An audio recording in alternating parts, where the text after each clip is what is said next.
So welcome everyone. I'm Ivy Rivera. I'm a psychic medium and a Taino Arawak. I own a school called the Ivy Rivera Psychic Academy, and I started doing during the pandemic, the quarantine, one free mini class per week. And it's been a huge hit so far, I think, and I think it's really helping a lot of people. One of the things that comes up repeatedly with my clients, with my students, with myself, everybody battles this issue, how to make good decisions. So today we're talking about emotion versus intuition, how not to make decisions. You should never be making your decisions from a place of emotion. Your feelings are misleading and they are fickle. They're constantly steering you down the wrong path. However, since really the 60s and the 70s, we've been told by society, follow your feelings, follow your heart, follow your emotions. Your heart will never mislead you. Your heart is pretty much a guarantee to mislead you. Your feelings, it's almost a guarantee you're going to get steered wrong. What you should be following is your gut instinct for two reasons, okay? Energy never lies, and your gut is consistent. Your intuition is always consistent with the truth. So we have brought on special guest Christina Del Rey. Hi, Christina. Hi. Glad to be here. Awesome. Her volume is good. You guys could let me know if you can hear her okay. Christina, say something else. I remember you telling me not to act from feelings, and I was like, what? And I couldn't believe it, right? But then when I actually thought about it, I was like, you know, that's so true, and it's true in your astrological transits as well. So it's kind of one of those aha moments for me, but it really fits into astrology so well. Beautiful. You guys can hear her okay? Yep. Perfect. Perfect. Okay, so Christina Del Rey is an astrologer. She also does tarot, and she's a psychic medium. She's with the Ivy Rivera Psychic Academy, training in those areas, but her particular focus is on astrology. And she has her own YouTube channel. You're at Christina Del Rey, correct? Yeah. Okay, so you guys can check her out at Christina Del Rey. And on Instagram at Astrology Chick. And she has been speaking out more recently, doing monthlies, you know, doing updates on planetary shifts, because you also feel very strongly, yes, Christina, that people are really making some very volatile decisions. And some people are really tapping into their strength at this time because they have figured out that they should not be using their emotions, that the planets and other factors can be very manipulating in that process. And so this is an interesting time in history to figure out which is which. So we appreciate you speaking out more, doing more of the work that you do. It's so important. One of the things that I want to ask you straight away is how planetary movements are affecting our emotions. How do we know that that's happening? Well, you know, when you really wouldn't know unless you were watching, you know, an astrologer tell you. But when you have a really strong change, when you have a really strong feeling, when you're going through something, if you're, you know, you always hear people say, I'm going through it. Well, if you're going through it, chances are that shows in your chart, and that there's planets that are making aspects to your natal aspects, and there's a lesson there for you to learn. And astrology, you know, it doesn't have all the answers, but it can show you, you know, this is going to happen and why this is going to happen. And then you have to decide how you're going to react to it. And then you have to decide what you're going to take from that lesson as well.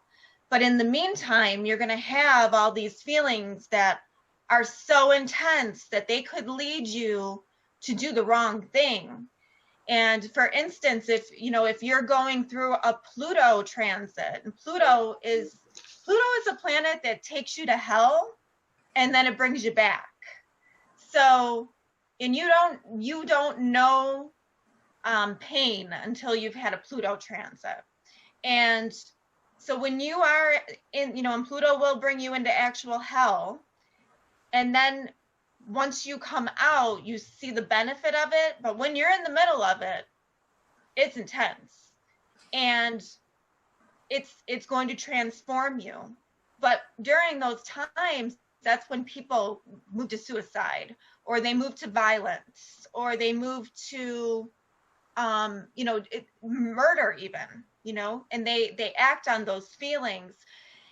And if you know what's going on in your chart, you can say to yourself, okay, I know there's a lesson here, and you can kind of deal with it more. I don't know if that makes sense. Because you believe that free will dictates what direction things go in, correct? Yeah, but there's these energies have low vibrations and high vibrations. So if you're not aware, you can go, a low vibration is like a survival mode, right? So, somebody attacks you, what are you going to do? You're going to attack right back. It's survival, right. Okay? But if you're elevating that vibration, then you're going to realize, like if somebody's verbally attacking you, social media, wherever, you're going to realize, if you're elevating that, you're going to realize that is coming from them. And that is a reflection of their fears and, and their stuff. And if you decide to take the higher road and not give them the reaction that they're seeking, you're elevating that energy. So free will is a huge thing, but people don't realize it because the feelings are so intense at the moment. For instance, right now in the sky, we have all, we feel these as a collective too. So right now in the sky, we have so much going on. And Pluto is, Pluto and Saturn just came together in January. And that always means that structures are going to be taken down. So societal structures that we have built that are not working are coming down, whether you like it or not. So you can either go with it, or you're going to go against it. But if you go against it, it's going to be more painful. And that's scary for people because they don't know what's going to come next. So they do, they do things that are, and that's not to negate anybody's stuff. We are seeing things like riots because people are unheard, and unheard voices will do what they got to do to get heard. That's right. So, until they are heard. So, and we do have more. Would you also agree that Mother Earth has not been heard, and that these Saturn Pluto transits and transitions are also her way of speaking out and doing a cleansing? Yes, and the world will, nature and the planets, they work together, and it's just like when the world is overtaxed, it will rebalance itself. Okay.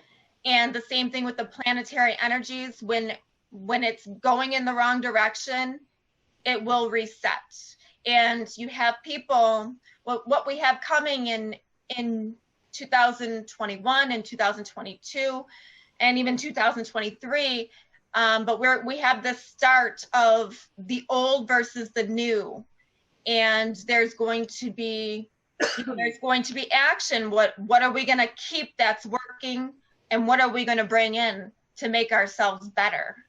And that's starting in 2021. I mean, it's technically, yeah. I mean, we have next year, we have a series of squares between Uranus and Saturn that are going to highlight that. But I do believe that we see some of it already. This is what we're seeing now is, it's going to continue. These lessons are going to continue. How we deal with it will be our karmic future, because every action has a consequence. And the last time that Saturn and Pluto were in Capricorn together was during the transatlantic slave trade, when when they started bringing Africans as slaves to the Americas, and also when Martin Luther had his 95 Thesis and broke away from the church. So these are huge. That's unbelievable to hear. So Huge literally, that was the last time that we had Saturn-Pluto transits in Capricorn. It was the slave trade, and it was Martin Luther King. Okay. And or Martin Luther. Okay. So this is now back. This Saturn-Pluto transit. And how long is this going to last? If this started in January, what are we looking at for timeline here? So you're talking about how long is what going to last? I'm sorry, I couldn't hear you. The Saturn-Pluto transits you were talking about that are forcing this change forward. How long do these planets move in the way that they are right now? This is for the whole year, but Okay. this is gonna continue. Yeah. You know, like it's building. When we go into Saturn and Aquarius, things are going to move forward, and it's not going, you know, and then we'll be in another cycle as well. But at the end of this month, Jupiter is going to be with Pluto again. They're going to meet up with Pluto, and Pluto. We kind of talked a little bit about Pluto. Pluto is looking at the ugly. And right now we're looking at the ugly in society. And Jupiter tends to make things bigger. So the hope is that we don't have to look at more. The hope is that Jupiter is going to come along and maybe hopefully expand the transformation that's happening. But this also is all tied up in COVID as well. So there's a lot of interesting things going on, you know, at the moment. But these are changing times. These are, you know, we're making history right now. Absolutely. And, Christina and I will be talking more in depth about these changing times and how it looks very much to a lot of people. It's pretty undeniable that it looks like the end time. But again, there is destiny charted future and there is free will future. We did a free mini class on that just a couple weeks ago, and Christina can vouch for that. You choose what to do. Just because the planets move and the stage is set and its tone is set, it doesn't mean that you don't choose high or low. We have individual responsibility to do so, and we will dictate what direction this goes in. So it's really important that we understand how we're individually affected. I have another common question that people have, knowing that 5 planets are in retrograde right now also. How do you think that retrograde planets, or do they? Is that just sort of a myth? Do retrograde planets affect people's emotions negatively, in your opinion? It can, because you're going within when a planet is retrograde, so things are kind of bubbling up, and then you have an eclipse point, or you have a square or something going on, and then it might just come out, But retrograde planets they're necessary because, we have to reflect. Especially with Saturn, what did we build here? Is what we built good, or do we need to kind of go back and revise it? You know what I mean? Like Mercury is just about to go retrograde. We're gonna go back and learn some of the lessons. How did I communicate? And when Mercury is the famous one going retrograde, if you're very mercurial in nature, like you are, you notice it a lot more. You notice your computer is going down, or if it hits a personal planet or something, you'll notice. But it's really just to kind of make you stop and think and revisit everything, and making sure that your periods are dotted, your T's are crossed. It's a lesson in reflection. So retrogrades should be seen as less problematic and more like a time to go back and double check your work and make any revisions that need to be made to a plant. Yes, but they are very annoying. Yeah. Because like Venus is in Gemini right now, but it's in retrograde, and it's really kind of acting a lot like a Mercury in retrograde, because Gemini is Mercury.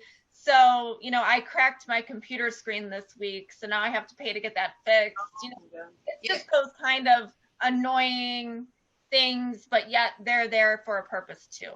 And people feel confused, don't they, during, is it all retrogrades, or is it just really Mercury in retrograde?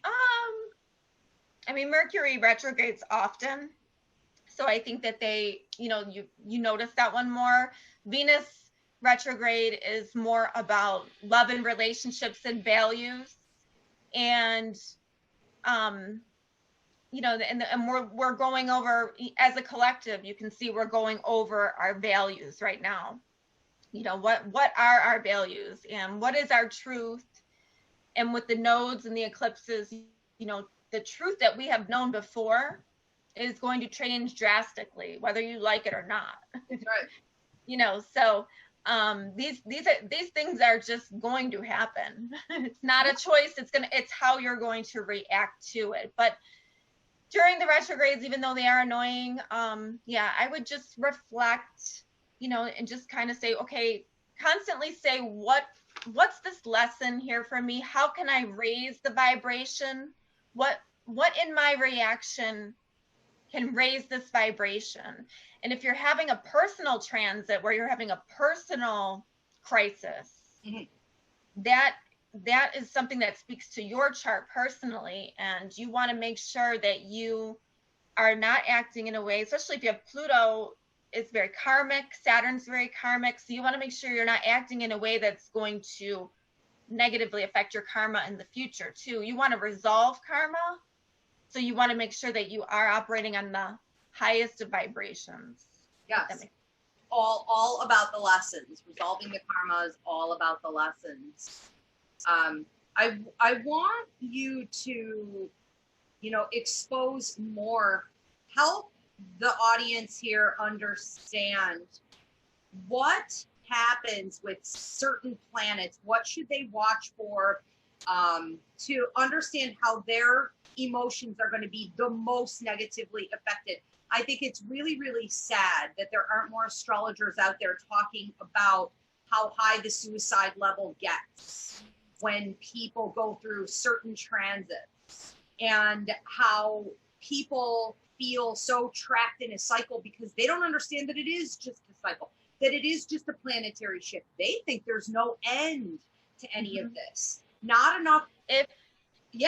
What should people watch? If astrology is helpful for one thing, it's to let you know when the energy is going to let up a bit. Yes. So that is one of the wonderful things. At least you can know, okay, I'm going through a Pluto transit. It's going to be 2 years, and then it'll start to get better, or something like that, you know. And not all transits are bad, you know, but if you're having one of these stressful transits and you don't know what is going on, you could, you know, and you are in, you know, like Saturn will bring you restriction. It'll bring you a lot of restriction. And you're like, what is going on? You know, and that is to motivate you to do something, but it's not to motivate you to do something crazy. It's to motivate you to do something, you know, to more align you with your soul's purpose. You know, Uranus can come and it can shake up your world with a surprise. And you're like, what is this? Like, what should I be learning here?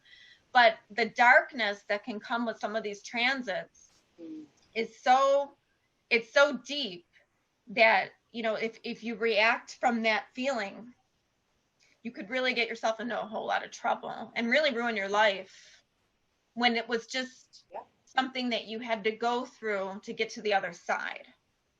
Because is Pluto the one that takes on a lot of reference to like the Phoenix? It will burn your whole life down. That's the one that you said takes you through hell. Yes. And then you come up like a phoenix out of the ashes. And that's typically a 2-year transit. Typically. I think you had a special one where you got 5 hits, but yes. I got like a double dose. And still going on for like another year or whatever. Yeah. Horrible. But if I didn't have Christina, I would have lost my mind. I mean, I wasn't sure at some point, like what was going on, especially with, you know, all these other things going on worldwide being added to it. It would have been enough to drive me nuts. I get charts with her though yearly. I've also had my birth chart done, so I know the basics, and I get work charts done with her. So I have everything marked all the time. And while she warned me about this, I think she didn't want to super red flag it and make it worse. And so when it started to unfold, thank God, she was like, I know what's happening with you, you know, but very brutal. And yeah, as I researched it and I found out how high the suicide rate gets with that Pluto transit, it was like shocking. You know, you feel terrible for people. But I know why it's happening, and I'm good at taking the lesson in everything. You know, I'm disciplined in that and saying, well, how can I get to higher ground in everything? And I know when it's going to end.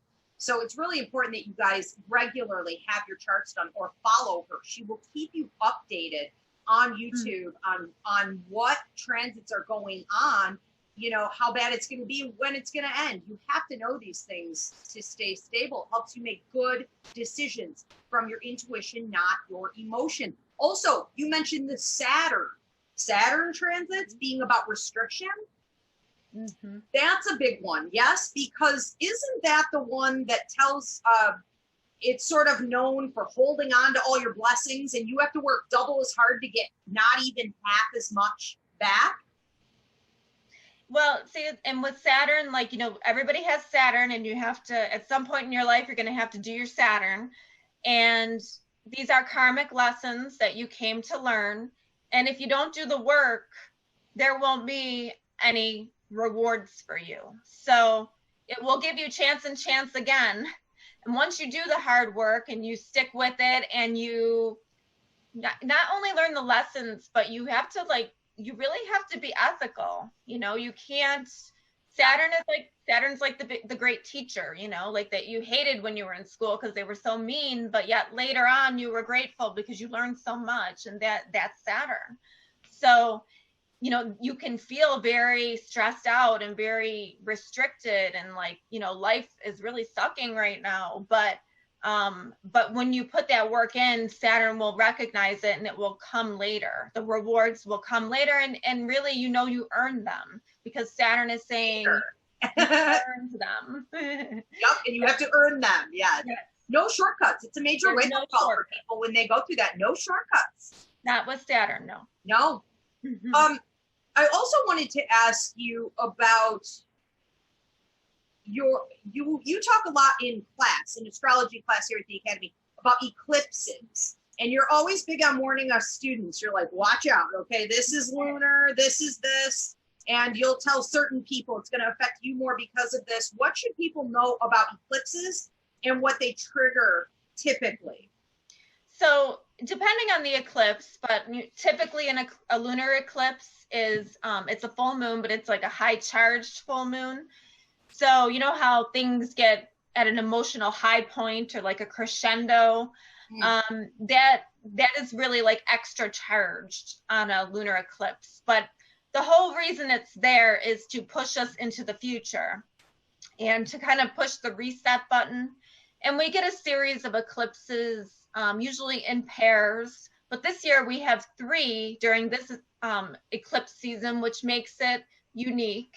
And so we have them back to back. We have June 5th, we have June 20th, and we have July 5th. So we have all 3 eclipses trying to usher us into the future. Yep. Solar eclipses are new moons, and they tend to be new beginnings. But, you know, with the new beginning can be an end too. There's one door closes, one door opens.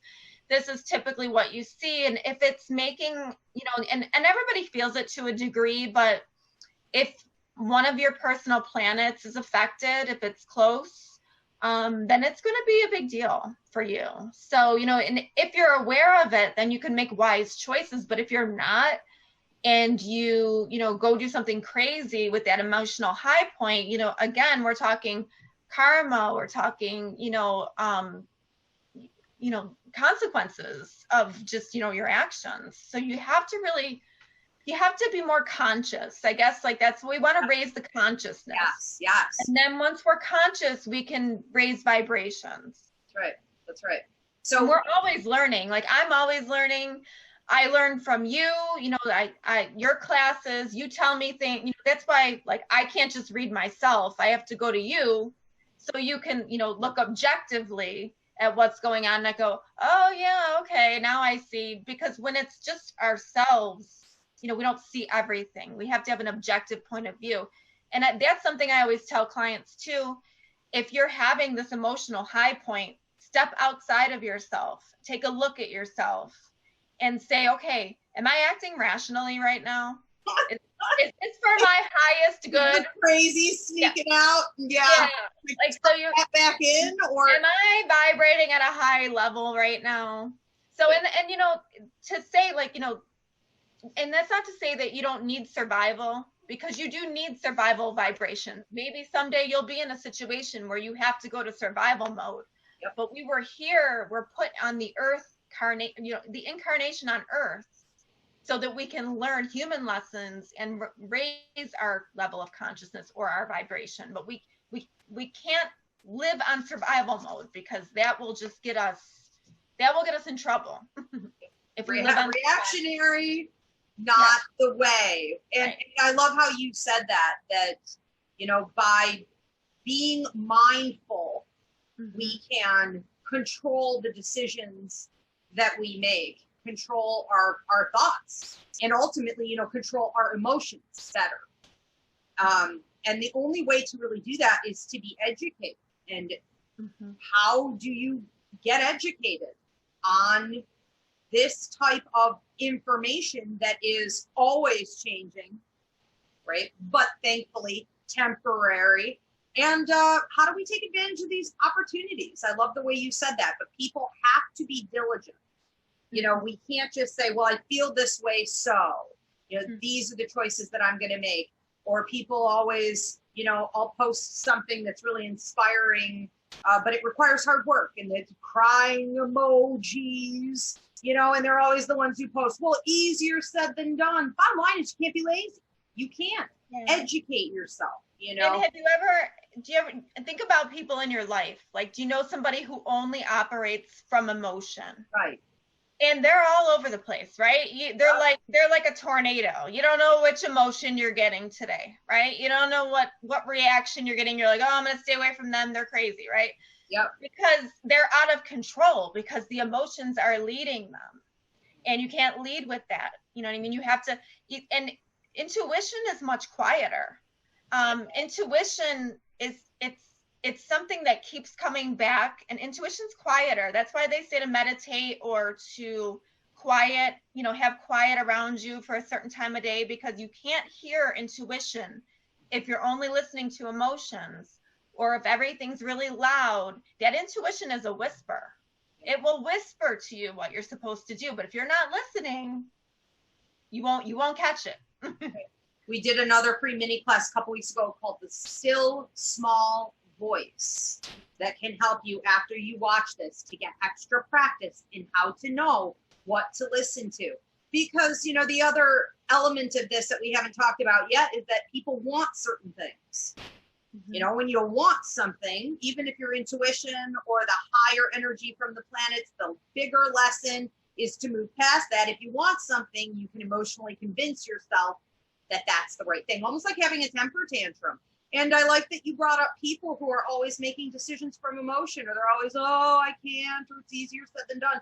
You know, they can't even help themselves, much less contribute anything in society. Until you can graduate up to that level where you're mindful and educated and using some self-control, you know, you can't even begin to evolve in a real way. So this is the basic 101. Yeah. We do want to start taking some questions for Christina. So if you guys have questions or comments on what she's speaking on while we still have her here, Paul, do you have some for her? Yeah. Well, first off, everyone's very thankful for this class tonight. And Kim asked a good question, but Christina nailed it before we got to it. Yeah, it's about eclipses. It's like she's psychic or something. What was her question on eclipses? What Christina thinks about the lunar eclipse on Friday. And high running emotions, and then the solar eclipse on the 20th. Well, why don't you speak on that a little bit? there's one on Friday, and then the 20th she wanted to know about. Yeah, okay, so well, the one on Friday, you know, it's intense because it's opposite Venus, which is our values, and our love too, and it's square Mars, and Mars is action, and you know, that square is a very tense aspect. So I think what we've been kind of leading up to feeling this, my real hope is that, you know, Venus just met the sun today in the sky. So I'm kind of hoping that that kind of brings us towards peaceful, you know, the thing is, if recognition of what is going on doesn't happen to both sides, you know, like if both sides can't come together and make peace, then we're going to continue to see this happen. A lot of astrologers think that, you know, the high point is the day of. I have found that sometimes it's the day before, the day after, you know, and it affects each one of us individually as well. But, you know, this is a culmination of energies. And because of all the other players in the sky, this is a big one, you know, and I'm hoping that those of you watching from overseas, you know, we're here in America. And so we have a lot of riots going on right now and a ton of protests. And there's a lot of movement for recognition of, you know, police brutality and limitations on their power and more minority protection here. And it's creating a very serious division.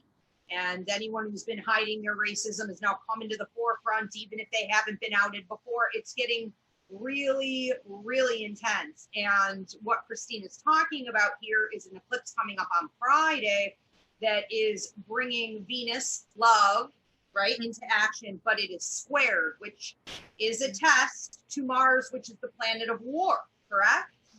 It is. It is. And Mars will go to that survival mode if it has to, you know. So I'm really hoping that, you know, that we can come together throughout the country. We have seen some police officers take a knee with protesters, and we need to really see more of that, I think. And that's going to be what sparks change, until everybody recognizes this, you know, this problem and white privilege. You know, we're going to just continue to see this. So my hope is that, you know, we've seen the ugly of that, but I don't know. You know, it could still peak a little more. So just, you know, be aware of your surroundings. On June 20th, we have 0-degree Cancer solar eclipse, and that's going to be our last eclipse in Cancer. So you guys, you Cancers will have like 19 years to rest a little bit. 19 years. Rest. You're not going to rest. You're Gemini, so you don't get any rest. I don't get any rest. But you know, I'm hopeful for this one. I mean, it's a new beginning. Cancers can sometimes be country, so I am hoping for a new cycle. It is home to Cancer, so new beginnings. You know, and I'll talk more about that as it approaches in my horoscopes. But you know, like, and to have a new beginning, something has to end to have a new beginning, right? So, you know, and then in the middle of the two eclipses, we have the eclipse portal too. So that's a very sensitive time where the veil is thinner. You can notice people, you can have dreams, and people who have passed over can come visit you, and it's a lot easier for them to come to you because the veil is thin at that time. So that's excellent. Danny, the girl who will be joining us, you know, for the end times class that we're going to do, she'll be speaking on the biblical Christian perspective on revelations and things. And we were just talking today, and she said, I feel like the ancestors are right here. I can hear spirit. Mediumship is kicking up. Everybody's ears are ringing, the tinnitus, you know, the clairaudience. So maybe this is why. Maybe what? Maybe this is why. Yes, definitely. And yeah, she's extremely psychic. And it's, you know, too, like, I know she's an activist, and she could be hearing her ancestors, you know, like the echoes of slavery. This is all from the echoes of slavery. We have not finished the cycle. We're just doing it modern now. You know, these things are just, you know, modern. They're the same themes. They're just in a different way. So she's here. I think she's hearing the ancestors, and you know, that this karmic lesson hopefully will end. You know, we will get it right and we can move on from there. I'm hoping Saturn in Aquarius brings us, you know, that doesn't happen till December, and December is supposed to be a time this year where we're going to kind of move forward a little bit. The solstice, we have very important things coming up. We have the Great Conjunction coming up, and I really hope that, you know, this is going to be something that, you know, it makes us more humanitarian, because once Saturn goes into Aquarius, you know, Aquarius is all about the humanitarian, the rights of the individual, equality for all. Jupiter is going to go, and it's going to, you know, it's going to connect with Saturn, and, you know, hopefully this will put us in the right directions. This is like dreams manifesting into reality. I'm hopeful, but I am a hopeful person as it is, you know, so I'm hopeful for these things to happen. So we will see. We'll see. But yeah, we have to just keep working. I love that as a collective, we are deciding, are we going to go low or are we going to go high? You know? Yeah. And if you're resistant, it just makes it that much more painful. Any of these, even when you have a personal transit, you know, when you resist, and, you know, nobody likes the unknown. Everybody hates the unknown. You know, everything's so safe. As humans, we want to stay safe and we want to stay with all of our rules and what's going on. But that's just not life. You know, like life, unfortunately, you know, is unpredictable, and change is the only constant. So we have to change whether we like it or not. That's right. We have to learn how to do it well. Yeah. Okay. We can't be out of control like this all the time. Paul, we have another question for her. We do. Jill is asking, if you are a Gemini, does a Mercury retrograde hit you more intensely? Yes. You will definitely feel that if you are Gemini, because your ruler is Mercury, and since your sun, it's, you know, your sun is your ego, it's who you're becoming, it's, you know, and yeah, you're gonna feel it, you know. So and Geminis just tend to be thinking all the time and doing all the time, all these projects. So Mercury's saying, hey, you know, you need to slow down, you know, reflect a little bit, you know, don't just look at the surface, you know, kind of look a little deeper. So these are some lessons, and, you know, you'll have that your whole life if you're a Gemini. And Virgo. And Virgo, because Virgo is also ruled by Mercury. Great question. Kim says, thank you so much for the answers on the eclipses. And Danny is in attendance, and she said she can't wait to join. And yes, mass incarceration is modern day slavery. She said, speak the truth, Christina. And I mean, That's right. That's right. Yeah, Danny and I, like, we have this thing about incarceration. We both think we have past lives, and you know, that we have a special connection to those who are incarcerated and wrongly accused, you know, and kind of rehabilitating people like that. So her and I have kind of a connection when it comes to that. But I know she's hearing those ancestor voices. I have no doubt. I've seen her chart. I know she's hearing it. Mm-hmm. It's amazing. Very good. We have any more? we do. Okay. This is a nice kind of crossover one for both of you. Okay. Jamie Lynn is asking, how do our birth charts correlate with our life contracts? Well, this is funny because Christina and we've been friends, 8 years, something like that. We didn't necessarily notice it straight out of the gate that it was happening, but it didn't take long before we started to notice that anything that I see psychically matches the planets and her astrology readings. And so we were like, we started piecing it together. And so one of the things that I talk about when I do a life contract reading for people, which is the agreements that you signed on to before you came to Earth.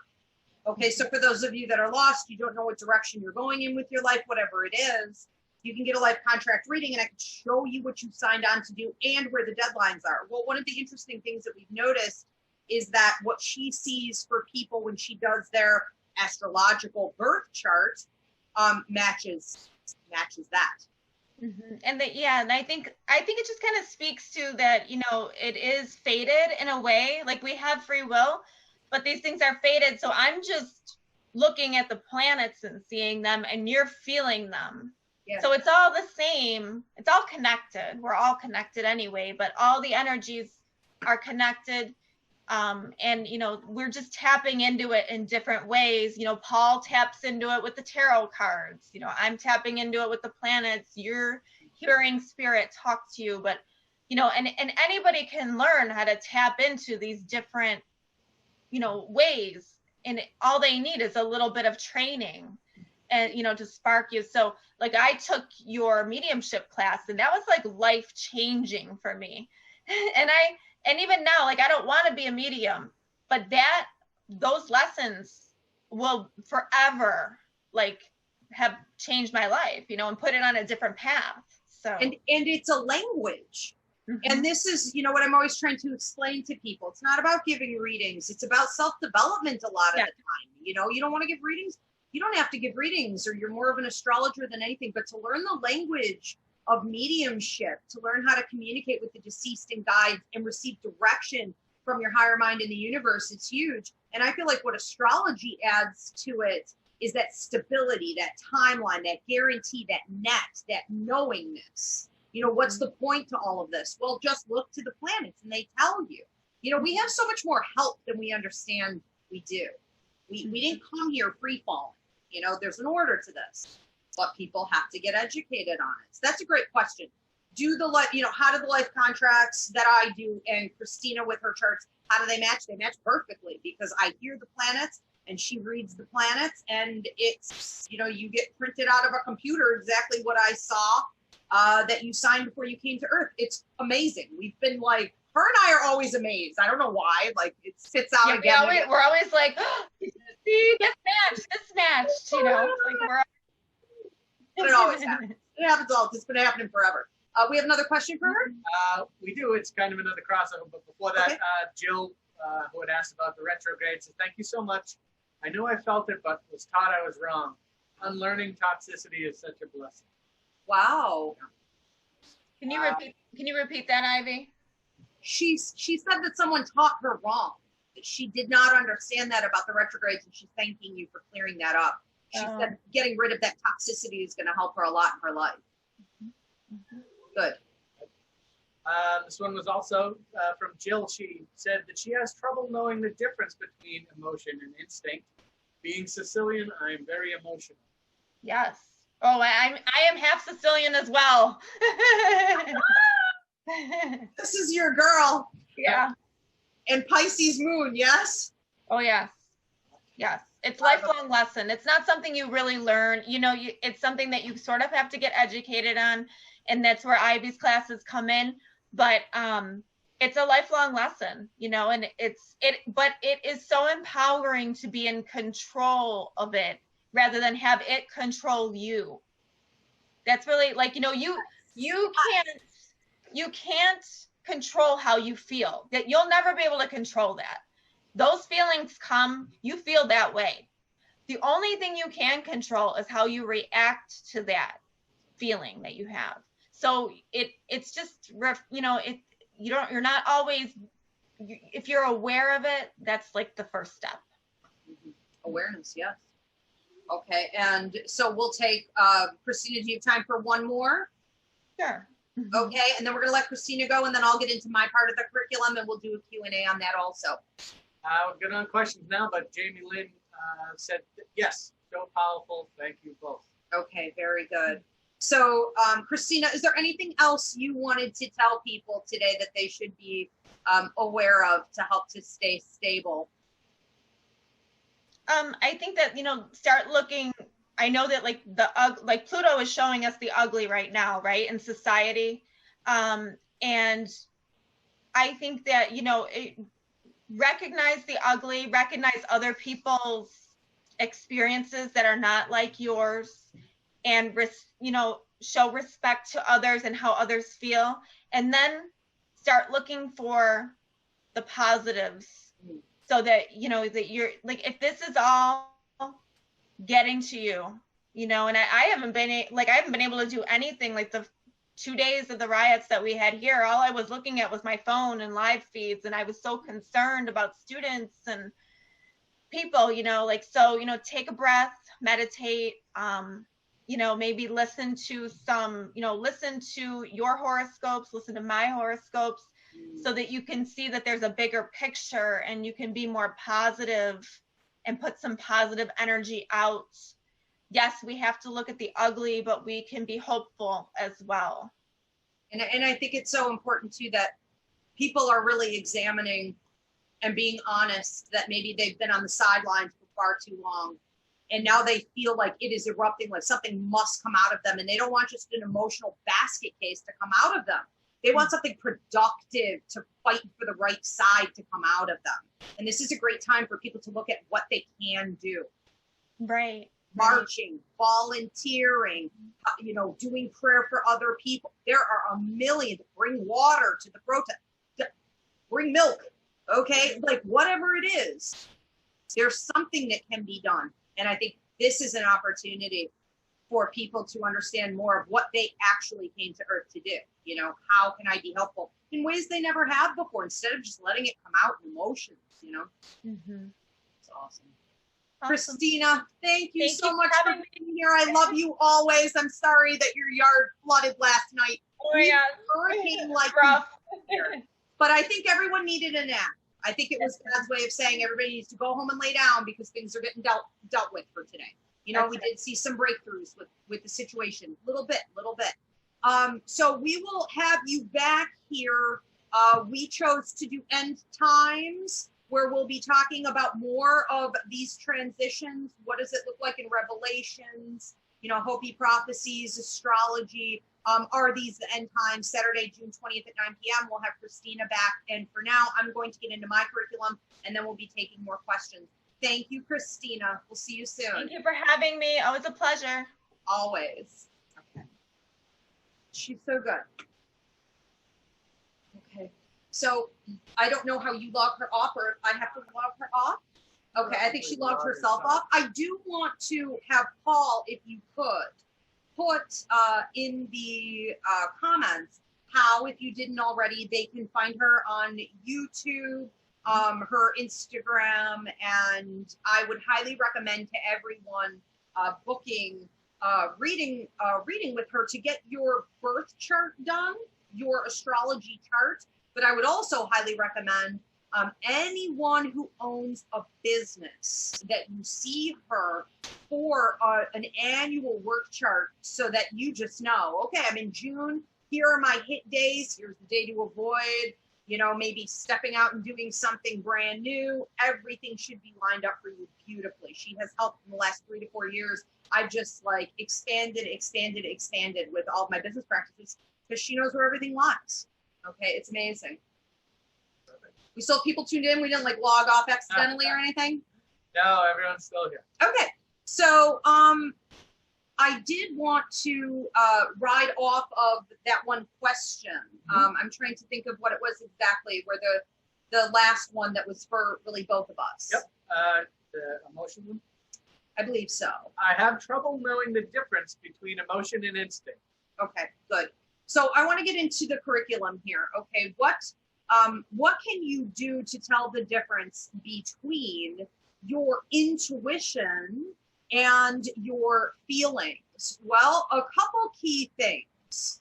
All right, your feelings are fleeting.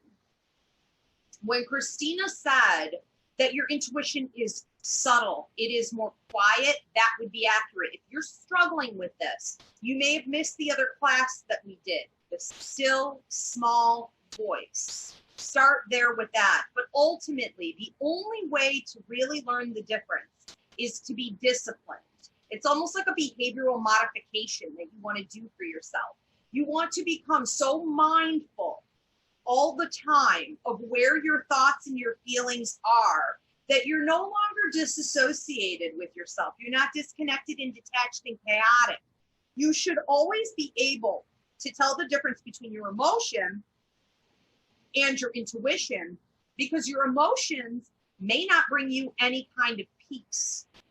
They can cause you to feel upset in some way or nervous and anxious, whereas energy never lies. Energy is consistent. It is reoccurring. It is patterned. So if you tap into your intuition, it is always there. It is always the same. It brings you a sense of peace. Your emotion will be fickle. It will twist and turn. It causes depression. It causes anxiety. It causes chaotic feelings. It's almost like it's this little spirit that talks to you and tells you to be childlike and unproductive. And your intuition is like this other spirit that is tapped into wisdom and universal energy and God and your higher mind.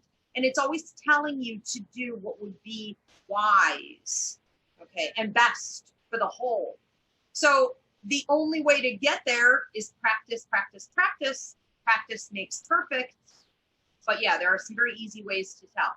I'm sure we have questions coming in on all of this. I do want to get through a couple key points I want to bring up, and then we'll get to your questions here also. I want to say that one of the risks of following your emotions, again, I understand this became a huge thing in the 60s and the 70s, right? That you should follow your feelings. But I am telling you, if you are following your emotions, one of the worst consequences to doing this is that it messes up the timing in which you make your moves. We have another free mini class coming up here called, what's it going to be called? Timing, when to make a move. Yep. There's a huge difference between emotional timing and logical timing and divine timing. Divine timing is always going to match your intuition. Your gut energy never lies. It will not steer you wrong.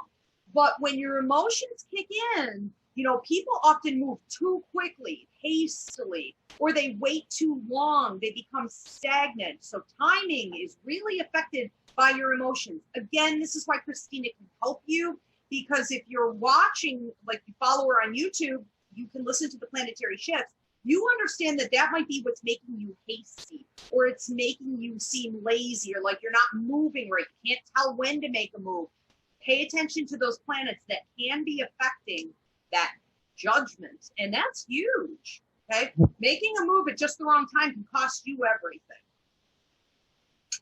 I'm huge on timing. I'm huge obsessively on divine timing. You have to be still to hear that. Okay, what do? Your emotions, try to start picturing them almost like clamoring, you know, like a crowd of noise over here, and you're detached. I envision myself as being the eagle that flies up above the storm, is not in the chaos of the storm, is not trying to hide from the storm. I go up above, I detach. It's almost like I'm numbed out, and I wait and I listen. To the right side of my brain, I tune in, I turn off logic, I turn off emotion, even though it's there, even though it's potentially threatening to affect me, I just tune in, and when I hear go, then I go.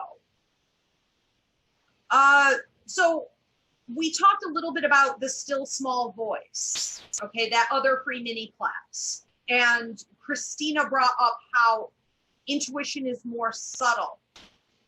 But we also want to be mindful that while intuition is, you know, subtle, your feelings are very loud. And again, like a child or like a bully, they can often override you. Okay, including areas of love. And as much as I'm a fan of love, I'm not a fan of making decisions from your heart.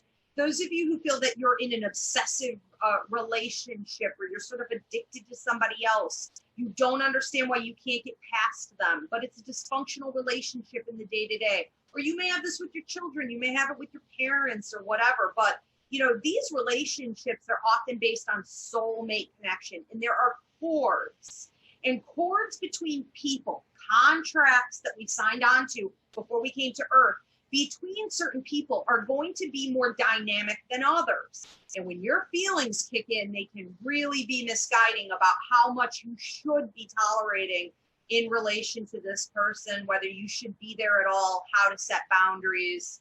Okay. Very intense area. I want to say that your logic, okay, how do you know when you should be following your logic versus your intuition? Well, you know, logic often matches your intuition if you're intelligent, okay? It will, everyone here tuned in is, okay? But people who tend to have a really low IQ, they make really bad, you know, there's no morality there, there's not enough, you could basically be, you can know that they're not very smart. So they're not probably going to agree with this statement. But for the rest of us, when you're intelligent enough, your logic will often match your intuition. So that's great. Go by that. That's okay. That will probably be accurate. But your emotions will rarely match that. Okay. So your emotions are kind of like on the sideline, often being a mismatch to those other two. So then we have your logic sometimes being a problem, going up against your gut instinct and your intuition, because you are coming from a place of fear. You are coming from a place of ego. You are coming from a place of control. Money is a big problem. Money dictates what your logic says, which is often against your intuition when it comes to your finances and a sense of need. Well, that can trigger fear. That can trigger ego. We did another free mini class called Check Your Ego. Okay, so that will help you with this. If you're one of these people that battles the right brain versus the left brain, the logical side versus your intuitive side. And again, I'm going to tell you the same thing I tell the overly emotional people.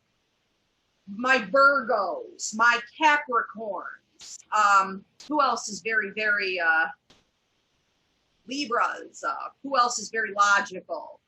The Zodiac, I don't know, that's for Christina, okay, I don't know, but essentially, another good reason to know your chart. Know if you're more water and emotion, or you're more logical, you know, you're more rooted and grounded. But for those of you who battle this, you're going to have to train yourself to ask both sides of your brain, your intuitive right brain and your logical left, and then break it down from there. Okay, we have a battle, we have a discrepancy here.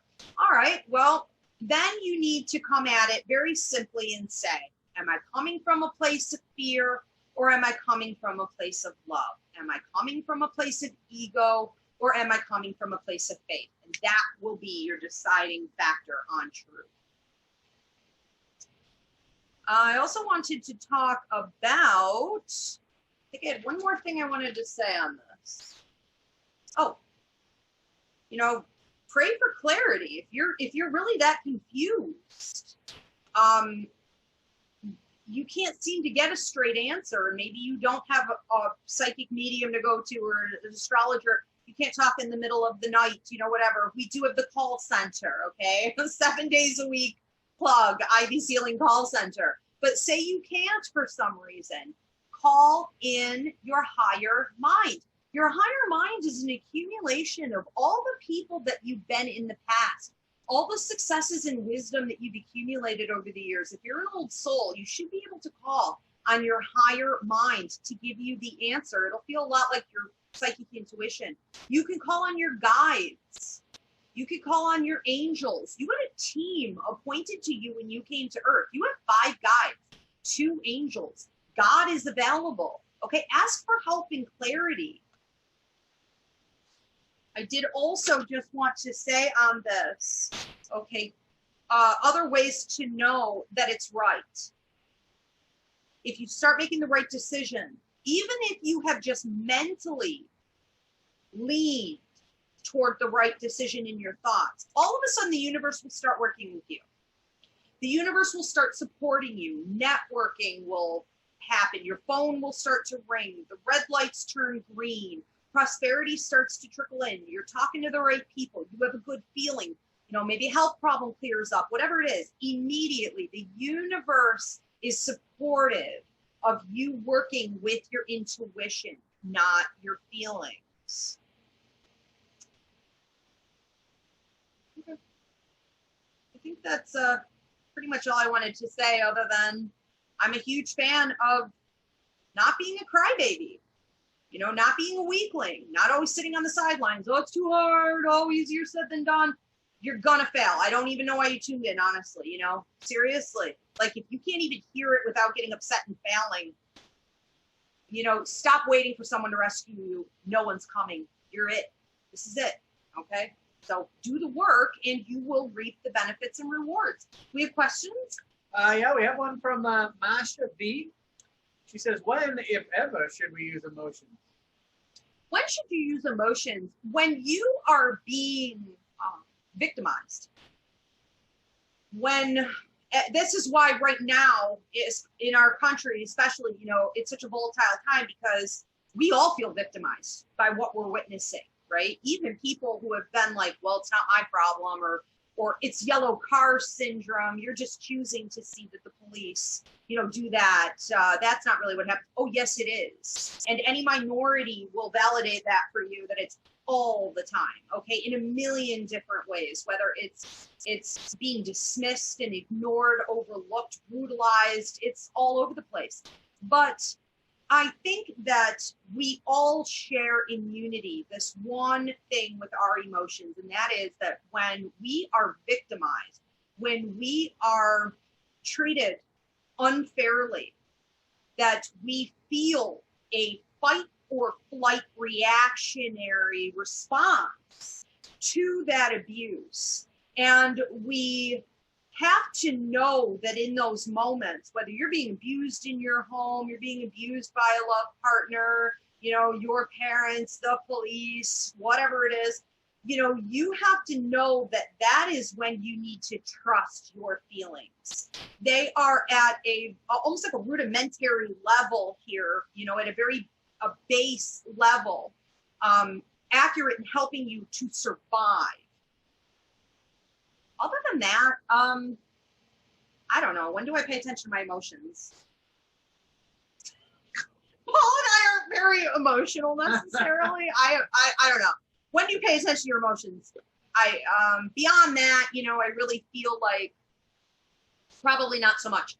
You're probably going to want to take it into as a factor to understand your level of discomfort. So if I have to go through something really uncomfortable and I know that I'm going to have to get past my emotions, I will be like, okay, what am I feeling? How bad is this going to be? And I can sort of gauge, this is going to be really, really hard. And I will prepare myself not to get sucked into those emotions.